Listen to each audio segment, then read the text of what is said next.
अजय आलोक जी, विपक्ष के नेता और मुस्लिम संगठनों से जुड़े लोग ये आरोप लगा रहे हैं कि आप संविधान की मूल भावना को बुलडोज करना चाहते हैं। आप वक्फ में पारदर्शिता लाने के बहाने वक्फ की जमीन पर कब्जा करना चाहते हैं। इस आरोप पर आपकी सरकार का आपका क्या जवाब है? देखिए अंजना जी, सबसे पहली बात क्या कि जो आदमी संविधान की बात कर रहा हो तो ये याद रखना चाहिए कि बाबा साहब के बनाए हुए संविधान में वक्फ का जिक्र ही नहीं था। क्योंकि वक्फ का मतलब क्या होता है? अल्लाह को दान की हुई संपत्ति जिसका उपयोग दबे कुचले गरीब तबके के लिए किया जाए इस्लामिक लॉ के द्वारा। तो क्या इस देश में शरिया का कानून हमने मान लिया है क्या? क्योंकि वक्फ को काम करना है इस्लामिक लॉ के द्वारा, बहुत सारे मुस्लिम देशों में जैसे है। तो इसलिए पहली बात तो ये संविधान सम्मत ही नहीं है। आर्टिकल 25-26 इस पर लागू नहीं होता है। भारत के तीनों कोर्ट इस पर लागू नहीं करते हैं। तो ये सबको अगर आप पारदर्शिता में लाएंगे तो जो संविधान की दुहाई दे रहे हैं उनको तो पहले ये जान जाना चाहिए कि वक्फ एक्ट संविधान सम्मत है ही नहीं। इसको जैसे लाया गया, इसीलिए बाबा साहब के समय में संविधान में कोई वक्फ की जिक्र नहीं की गई थी, क्योंकि हम धर्मनिरपेक्ष राष्ट्र हैं। भाई वक्फ के अनुसार आप एक धर्म को उसके राइट्स दे दीजिएगा, सारे राइट्स, लेकिन बाकी धर्मों को तो आप दे नहीं रहे। ना हिंदू को दे रहे हैं, ना बौद्ध को दे रहे हैं, ना जैन को दे रहे हैं, ना किसी को दे रहे हैं। तो ये तो ठीक नहीं है। समानता के आधार पर ये कानून बना ही नहीं था, तो इसलिए तो होना ही नहीं चाहिए। अब आ गया कि इसके दुरुपयोग। भाई 1954 में बना, 55 में लाया गया, 64 में फिर उसमें परिवर्तन किए, 1995 में असीम शक्तियाँ दे दी गई। 1995 के एक्ट के अनुसार तो कहीं पे भी कपड़ा रख दीजिए, जमीन उसकी हो जाएगी, अप्रूव आपको करना है, नहीं होगा। तो ये सब चीज़ों को दूर करना, इन सब विसंगतियों को दूर करना ज़रूरी है। ये एक्ट इसलिए लाया गया था। भाई पार्लियामेंट में जब पेश किया गया था, जेपीसी में आप गए, जेपीसी में ऑल इंडिया पर्सनल मुस्लिम पर्सनल लॉ बोर्ड से लेके विपक्ष के तमाम नेताओं ने अपने ऑब्जेक्शंस रखे, अपनी बातें की। अब सब कुछ सम्मिलित होकर रिपोर्ट सरकार को चला गया, संसद में रखने वाले हैं, तो बैठ गए धरना पे जंतर मंतर। अरे इवन कि इन लोगों ने जितने ऑब्जेक्शंस दिए हैं, जो पका पाल कह रहे हैं कि सारे ऑब्जेक्शंस को भी हमने नोट कर दिया, नोटिफाई कर दिया, फिर किस बात की दिक्कत है? बदरल बात यह है कि मैंने पहले भी आपको कहा है, इस पूरे देश में लगभग 200 मुसलमान नेता ऐसे माफिया बन के बैठे हुए हैं जो पूरी वक्त की जमीन को कब्जा करके, और ये लोग अनाप शनाप उस पर कार्य किए जा रहे हैं। तो क्या सरकार ऐसे लोगों को रोकेगी नहीं? वक्त के लैंड को कर्नाटक अल्पसंख्यक आयोग की रिपोर्ट है, कांग्रेस की सरकार है, आलोक भाई बताएंगे। अभी 4 महीना पहले उन्होंने रिपोर्ट दिया कि वक्फ बोर्ड ने वहां पर लैंड को कमर्शियल डिक्लेयर कर दिया है। इनकी सरकार चूंकि वक्फ है, मुस्लिम है, तो कुछ कहेगी नहीं। तो इस ढंग से चल रहा है। असदुद्दीन ओवैसी हैं, खुलेआम वो चेयरमैन साहब जो थे, उन्होंने कहा कि 3000 करोड़ से ऊपर की संपत्ति वक्फ की। असदुद्दीन ओवैसी हथिया के बैठे हुए हैं। तो ऐसे ऐसे भूमाफियाओं के खिलाफ अगर आप कोई काम कर रहे हैं, वक्फ में पारदर्शिता आ रही है, तो उसमें दिक्कत कहाँ है? कौन वक्फ की जमीन ले रहा है? ना आपके पास डॉक्यूमेंटेशन किया हुआ है, ना आप उसका रसीद कटाते हैं, कोर्ट भी आपका, सजा भी आपका, वकील भी आपकी। ऐसा थोड़ी ना चलता है इस देश में। ठीक है, 70 साल से यही गलत दिशा में ये देश जा रहा था। उसको अगर पारदर्शिता लाने की कोशिश, तो दिक्कत कहाँ है? ठीक है आलोक जी, जेपीसी के अध्यक्ष जगदम्बिका पाल ने ये कहा कि जो ये तमाम संगठन है, all India Muslim personal law board हो, जमीयत उलेमाए हिंद हो, सबको बुलाया गया और उन्होंने जो जो सुझाव दिए वो सब रिपोर्ट में इंक्लूड किया गया। रिपोर्ट अभी टेबल हुई है। इतनी जल्दबाजी में ये विरोध क्यों? किन बिंदुओं पर विरोध है आपका, आपकी पार्टी का, और क्या चाहते हैं? सबसे पहले तो अजय आलोक जी ने जो विषय उठाया कि वकील भी आपका, जज भी आपका, मुझे लगता है उनको इस बात की जानकारी नहीं है कि एक ट्राइब्यूनल होता है और ट्राइब्यूनल में जो 3 लोग होते हैं उसमें एक एडीएम रैंक का ऑफिसर होता है, डिस्ट्रिक्ट जज रैंक का होता है या सेशन जज का होता है, और एक मुस्लिम लॉ को जानने वाला व्यक्ति होता है। वो ऐसा नहीं है कि तीनों लोग मुस्लिम होते हैं या कांग्रेसी होते हैं। तो गुमराह करना, लोगों को बहकाना, ये बंद करना। दूसरी चीज, ट्राइब्यूनल के बाद अगर किसी प्रॉपर्टी के ऊपर कोई डिस्प्यूट है तो उसके लिए हाई कोर्ट जा सकते हैं आप, कंसर्न स्टेट के, और अगर हाई कोर्ट में भी उस चीज का समाधान नहीं होता है तो सुप्रीम कोर्ट भी जा सकते हैं। तो बीजेपी जो बार बार ये फैसला सुना देती है टीवी चैनल्स पे बैठ के कि इसमें तो किसी कायदे उसमें नहीं जा सकते हैं, कानून के तहत आप किसी कोर्ट में नहीं जा सकते हैं, ऐसा नहीं है। कोर्ट के तमाम रास्ते खुले हुए हैं। अमेंडमेंट पहले भी हुए। इन्होंने कहा साहब बाबा साहब के समय पे तो कुछ था ही नहीं, वक्फ शब्द ही नहीं था, वक्फ बोर्ड ही नहीं था। भाई बिल्कुल बाबा साहब के संविधान में नहीं था, लेकिन बाबा साहब के संविधान की पावर से ही 1954 में जो सेंट्रल वक्फ काउंसिल बनी, वो बाबा साहब के संविधान के द्वारा दी गई ताकत के आधार पर ही बनी। और उसके बाद 1995 में जो ट्राइब्यूनल बना, वो ट्राइब्यूनल चाहे बैंकिंग ट्राइब्यूनल हो, तमाम तरह के ट्राइब्यूनल्स हैं हमारे यहाँ पर। क्या सरफासी एक्ट में आप डेट ट्राइब्यूनल में नहीं जाते हैं? तो इसी तरह का जो ट्राइब्यूनल बना 1955 में, वो भी बाबा साहब के जो संविधान है उसी की पावर्स के तहत बना। और उसके बाद जो 2013 के अंदर जो लास्ट हमारे अमेंडमेंट्स हैं, उसके अंदर तो बहुत सारी पावर्स उनकी कम कर दी गई। उसमें तो जो एडवाइजरी कमेटी थी उसको डायरेक्टिव बॉडी बना दिया। 2 महिलाएं ऑलरेडी हैं उसमें। सर्वे 1 साल में होना जरूरी है, और अगर नहीं होता है तो 2 साल की सजा है। सेल का प्रोविजन ही खत्म कर दिया गया है। अगर लीज पे भी लेना है तो कमर्शियल प्रॉपर्टी का मैक्सिमम जो टाइम पीरियड है वो 10 साल है, और जो एजुकेशनल इंस्टीट्यूशंस हैं उसके लिए 30 साल है, और अगर इसका वायलेशन होता है तो 2 साल की जेल भी। तो ये बार बार जो गुमराह करते हैं कि साहब ऐसा हो गया, ऐसा हो गया, ऐसा नहीं है। दिक्कत ये है कि ये बिल के जो इंटेंट है अंजना जी, वो इंटेंट गलत है। जब बिल प्रस्तुत किया गया, रिपोर्ट जब पिछली बार जब 13 फरवरी को प्रस्तुत की गई, तो दूसरी तरफ से नारे लग रहे थे जय श्री राम के। अब कल को अगर हिंदुओं से रिलेटेड कोई बिल लगेगा तो, और वहां पर अल्लाह अकबर के नारे लगेंगे, तो इंटेंट के ऊपर गलत सवालिया निशान लगेंगे। आप अगर ट्रांसपेरेंसी लाने चाहते हैं तो कोई मना नहीं कर रहा है, ठीक है, लेकिन ट्रांसपेरेंसी के नाम पर जो अभी तक जो चीजें सामने आई हैं, जेपीसी में जो ऑपोजिशन ने सुझाव दिए उनको आपने नहीं माना। ठीक, नॉन एंटिटीज जो पार्टी नहीं थे उनके सुझाव को माना। क्लॉज बाय क्लॉज जो डिस्कशन होना चाहिए उस पर बात नहीं हुई। ठीक है, डिसेंट नोट में कोट कर रहा हूं, डॉक्टर सैयद नासिर हुसैन का जो डिसेंट नोट था वो उसके अंदर से हटा लिया गया। अब आप चाहते हैं नॉन मुस्लिम्स इसके अंदर आ जाए, एडमिनिस्ट्रेशन इसके अंदर आ जाए, मंत्री इसके अंदर आ जाए, और कई क्लॉज ऐसे हैं ठीक है, जिनके ठीक है। अंदर इस पूरी पर एक तरह पॉइंटेड से जवाब आप आर्टिकल दीजिएगा 30 कि का आप नाम 10 सेकंड मंत्रियों दीजिए। को नॉन मुस्लिम्स को उसमें क्यों लाना चाहते हैं, अंजना जी, लेकिन 10 सेकंड दीजिए। आलोक जी जल्दी पूरा कीजिए, बाकी केवल 10 सेकंड मैं केवल ये कहना चाहता हूं, उसमें एक बहुत बड़ा क्लॉज है, वक्फ बाय यूज। जो आज मस्जिद हैं जिनके पास लैंड के रिकॉर्ड्स नहीं है, अगर मान लीजिए बाय यूज अगर वो वक्फ की प्रॉपर्टीज हैं, आप उसको हटाना चाहते हैं, तो हजारों डिस्प्यूट्स खड़े हो जाएंगे, और फेडरल स्ट्रक्चर पर आर्टिकल 14, 15 और 30 का सीधा सीधा फेडरल स्ट्रक्चर में वायलेशन है ये। ठीक है, चलिए अनुराग जी, डिस्प्यूट ना हो ये भी तो एक मुश्किल है ना। अब आप ये देखिए, ये सूरत की शिव शक्ति सोसाइटी का मामला है। एक प्लॉट मालिक ने, एक प्लॉट मतलब एक जो उसमें सिर्फ घर है, उस मालिक ने उसको वक्फ को दे दिया।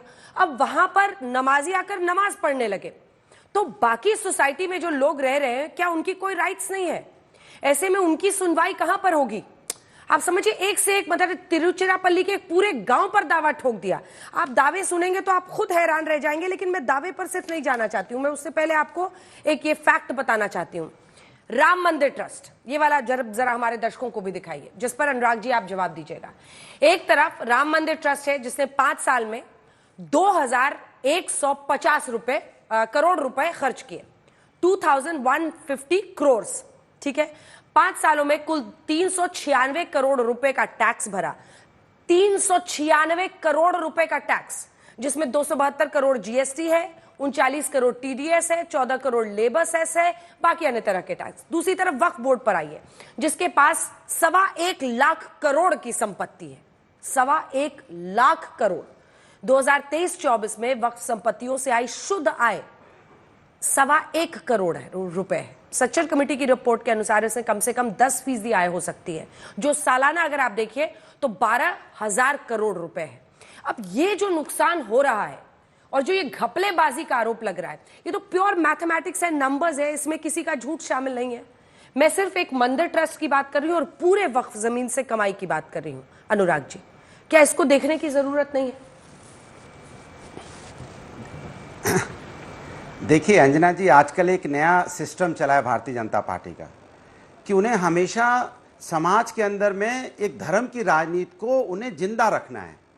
कभी ये यूसीसी लेके आएंगे, उससे मन नहीं भरेगा तो एनआरसी लेके जाएंगे, एनआरसी से नहीं भरेगा तो संभल पहुंच जाएंगे, संभल से छूटेंगे तो औरंगजेब को कंधे में उठा के घूमेंगे और पूरे देश में घूमते रहेंगे, उससे मन नहीं भरेगा तो वक्फ बोर्ड पे अब आ गए।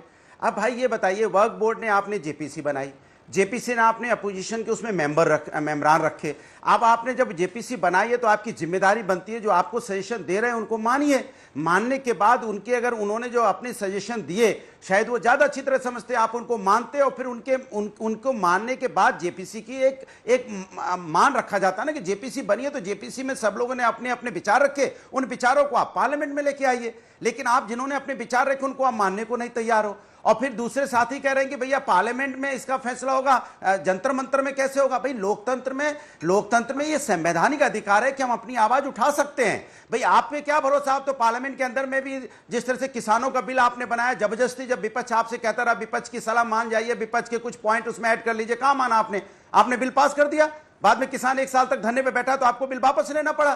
तो यहां पे समय किसका बर्बाद हुआ? देश का। जब देश का समय बर्बाद होता है तो इसकी जिम्मेदारी भी तो सरकार को लेनी चाहिए। और कल आपका क्या भरोसा? पार्लियामेंट में तो आप 140 सांसदों को निलंबित कर देते हैं, सस्पेंड कर देते हैं, बिल भी पास कर लेते हैं।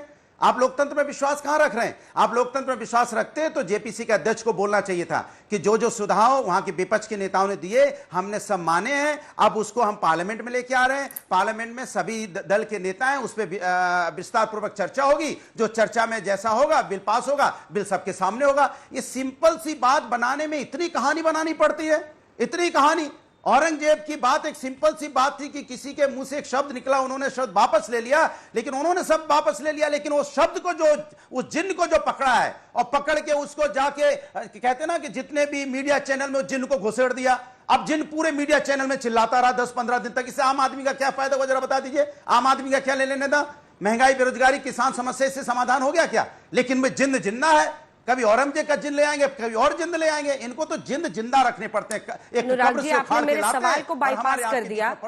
ये बड़ा कानून देश की संसद में आ रहा है, क्या आपने इस कानून की बारीकियां जो रिपोर्ट आई है उसको पढ़ने की कोशिश की है? जो मेरा सवाल था उसको आपने एकदम ही बाईपास कर दिया। नहीं, आपके सवाल का सीधा सा जवाब है। मैंने आपको सीधा जवाब है। इस देश के अंदर में भारतीय जनता पार्टी ऐसा माहौल बनाने की कोशिश करती है कि वक्फ बोर्ड की जो वक्फ बोर्ड है उसने सारी जमीनें ले ली, पूरे देश की जमीनों पर कब्जा कर लिया। जिस पे हाथ रख देती है उनकी हो जाती है। कहां हो गई भैया? किधर हो गई? जिस पे हाथ रख दे उस पे हो गई। अगर उसको पूरा पढ़ेंगे तो पता है कि उसको अगर हमने वक्फ बोर्ड ने बोल दिया मेरी जमीन है, अगर मेरे पास पेपर है तो कैसे कह देगा मेरी जमीन है? ठीक है, मैं इस पर लौटूंगी। तो और जो जेपीसी में तमाम लोग शामिल थे उनकी तस्वीरें भी दिखा रहे हैं। और जो आलोक जी ने कहा है कि नासिर हुसैन साहब का डिसेंट नोट ही आप लोगों ने गायब कर दिया है। एक सेकंड आ जाए आलोक जी, 2 मेहमान और छोटा कमेंट मुझे ले लेने दीजिए। मौलाना अंसार रजा साहब, अगर जो प्रश्न मैंने आपको राम मंदिर ट्रस्ट की तरफ से जो कमाई और जो टैक्स दिया जा रहा है और यहां पर जो कमाई इतनी कम है, उसी पर मतलब परिदृश्य में मैं आपसे सवाल ये पूछ रही हूं कि जो किया जा सकता है इस जमीन से वो नहीं हो रहा है। एक सच्चाई है कि रेलवे और डिफेंस के बाद सबसे ज्यादा जमीन वक्फ बोर्ड के पास है, लेकिन क्या फायदा? उसका इस्तेमाल ही नहीं हो रहा है, उससे कुछ कमाई ही नहीं हो रही है। ये खुद अगर ये खुद ही ये कहा गया है कि 10% उसकी आमदनी आराम से हो सकती है, तो इसमें क्या बुराई है? सच्चर कमेटी की रिपोर्ट में है। अंजना जी देखिए, अंजना जी मैं आपके सवाल का एकदम सटीक जवाब दूंगा, लेकिन एक झूठ जो पब्लिक के सामने आपके चैनल पर, आपका चैनल बहुत जिम्मेदार चैनल है, इसकी एक एक बात को नोट किया जाता है। जितना बड़ा झूठ आपके चैनल पर बोला गया है अजय आलोक की तरफ से कि वक्फ बोर्ड में ये कानून लिखा हुआ है कि ये गरीबों यतीमों के लिए, जो शरिया लॉ कहेगी। मैं अजय आलोक जी से गुजारिश करूंगा कि ये पब्लिक मीटिंग नहीं है, ऐसे झूठ मत बोला कीजिए। आप दिखा दीजिए कहां लिखा है ये कि शरिया लॉ के हिसाब से उनका इंतजाम होगा। उसमें ये लिखा है कि गरीबों, यतीमों, बेवाओं, नादारों की इस्लामिक लॉ क्या होता है? तरक्की के लिए इसका पैसा। अरे सर सुन तो लो मेरे भाई। किसी व्यक्ति या किसी दल या अचल संपत्ति को मुस्लिम कानून द्वारा पवित्र, धार्मिक या धर्मार्थ के रूप में मान्यता प्राप्त किसी भी उद्देश्य के लिए स्थायी रूप से समर्पित करना। कहां लिखा है सर? क्या पढ़ रहे हैं आप? संविधान होता है। क्या पढ़ रहे हैं? समर्पित करना, संविधान होता है। समर्पित करना और उसका इस्तेमाल करना, दोनों में फर्क है सर। ऐसे झूठ मत कानून के द्वारा समर्पित करना। अब सुनो यार, झूठ नहीं बोल रहे हैं रजा साहब, आप जानते हैं, आप अपने आप को मुस्लिम कानून क्या होता है भाई? मुस्लिम कानून के द्वारा स्थापित मुस्लिम कानून क्या होता है? यहाँ हिंदुस्तान का संविधान चलता है, जो वक्फ आ गया। क्या है मुस्लिम कानून? मुस्लिम कानून के द्वारा हिंदुस्तान वही तो पूछ रहा हूँ आपसे, क्या पढ़ रहे हैं आप? आप किस किताब से पढ़ रहे हैं? कह रहा हूँ कि वक्फ का आप किस किताब से पढ़ रहे हैं भाई साहब? वक्फ का मतलब यही है, आप ही के मुस्लिम। अरे आप क्या कर रहे हैं? मुस्लिम धर्म आप तो ये बताइए।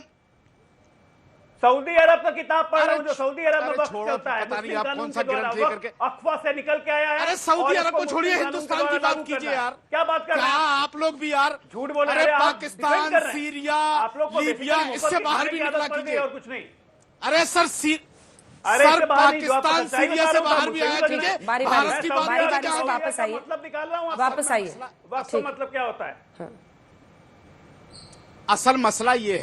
असल मसला ये है कि चूंकि आप लोगों को विदेश से ज्यादा मोहब्बत है, भारत से मोहब्बत नहीं है, तो विदेशियों की किताबें ज्यादा पढ़ते हैं, भारत की किताबें नहीं पढ़ते। किसी भारत के एक मौलवी की, एक आलिम की, एक फाजिल की, किसी आदमी की किताब हो तो दिखाइए, सऊदी की किताब मत दिखाइए। सऊदियों से हिंदुस्तान का कानून नहीं चलेगा, ना शरीयत चलती है। हमारी शरीयत कुरान से चलती है, हदीस से चलती है, सऊदियों की किताब से नहीं चलती। इसको पहले आप स्टॉप कीजिए। कुरान में भी क्या दूसरी लिखा है वो चीज, का मतलब जरा अनुराग पढ़ जी, जो लीजिए। आपने सवाल किया, कुरान से ही पढ़ लीजिए, कुरान से ही पढ़िए वक्त का मतलब। क्या लिखा है आप कुरान में? कुरान क्या शरीफ लिखा से है ही वक्त कुरान का में? मतलब पढ़िए जरा, बताइए बताइए यहाँ वक्त पे का मतलब ये है, कुरान में सुनो। वक्त का मतलब कुरान में पढ़ अरे आपको सुनो दिखाओ, यार, अरे सुनो मेरी बात, दिखाऊं आपको? सुनो। वक्त का मतलब अल्लाह के नाम पे कोई सुनो चीज क्या दे देना, मतलब दिखा देता हूं। इतना सा मतलब है उसका। अल्लाह के नहीं, नाम पे मुस्लिम कोई कानून चीज के दे हिसाब देना। से। अल्लाह के गलत नाम पे बात कोई नहीं। चीज दे देना। गलत बात मत कीजिए, कुरान का ही निकाल रहा हूं, अरे यार कहाँ, कुरान का ही निकाल रहा हूं। कहाँ निकालो तो कुरान का, कहाँ कुरान से निकाल रहे हो? बिल्कुल मैं कहाँ निकाल कुरान देता से हूं, निकाल आप तो रहे हो नहीं भाई? निकाल पाएंगे, कहाँ कुरान मैं में निकाल लिखा देता है? क्यों झूठ फैलाते हो भाई टीवी में बैठ करके? निकालिए, और नहीं निकालिएगा तो मुंह छुपा कर भाग जाइएगा फिर, अगर नहीं दिखा पाए तो दिखाइए। सूरह अल इमरान 3/79, एक मिनट कौन से अभी आपको कुरान में दिखा लिखा रहा है हूं, ये?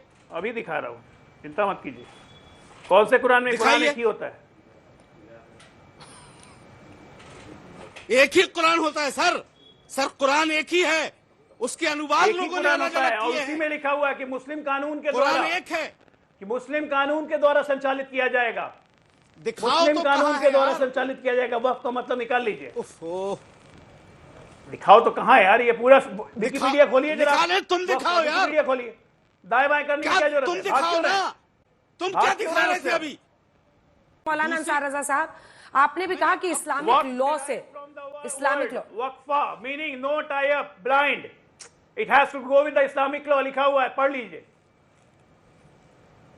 अरे मेरे उफ़, बस ठीक है भाई साहब, अब ये बताइए मुझे अजय आलोक जी कि क्या भी संशोधन तुष्टीकरण आप 1954 में लोगों ने संविधान किए को हैं, बाईपास करके और जो ले आए। जेसीपी कमेटी में, उसको बंद कर लीजिए, देख ये लिया था हमने। तुष्टीकरण 1954, 64 आप उसको 95 का, क्या संशोधन, कि आर्टिकल अरे 25 सुनो 26 को भाई। दरकिनार करते हुए उसको ले आए। ओ, अरे सुन तो लो यार सर, आर्टिकल नहीं, आप कुरान बता रहे थे, आप आर्टिकल नहीं बता रहे थे सर, आप कुरान बता रहे थे। मैं तो वही कह अब रहा आप हूं, संविधान आर्टिकल को पे आ गए। दरकिनार करते हुए लाए अब आप आप इसको। आर्टिकल पे आ गए। तो क्यों मोहब्बत है इससे? मैं तो कह रहा हूं कि क्या लिखा हुआ है।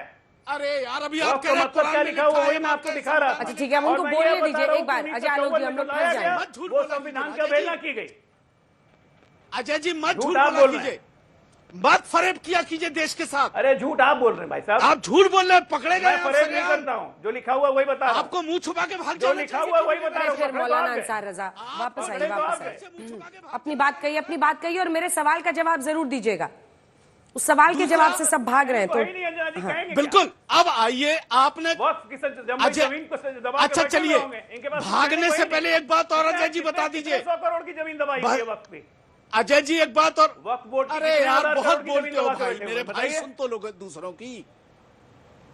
अरे छोड़ो यार, छोड़ो भाई, खुदा के वास्ते रहने दो यार। कोई चीज मत- संविधान ये सम्मत भ्रम हो मत रही है, फैलाओ उसमें टीवी दिक्कत पे क्या है, बैठ के। परेशानी क्या है? टीवी में बैठ के भ्रम मत फैलाओ यार। नहीं कोई चीज अगर संविधान सम्मत हो रही है, अब ये बताओ आप मुझे, क्या संशोधन मांगा था विपक्ष ये के जो लोगों ने, amendment और लाया आपने गया है, क्या उससे संशोधन परेशानी किया, क्या है, ये बता वो दीजिए। बताइए आप मुझे।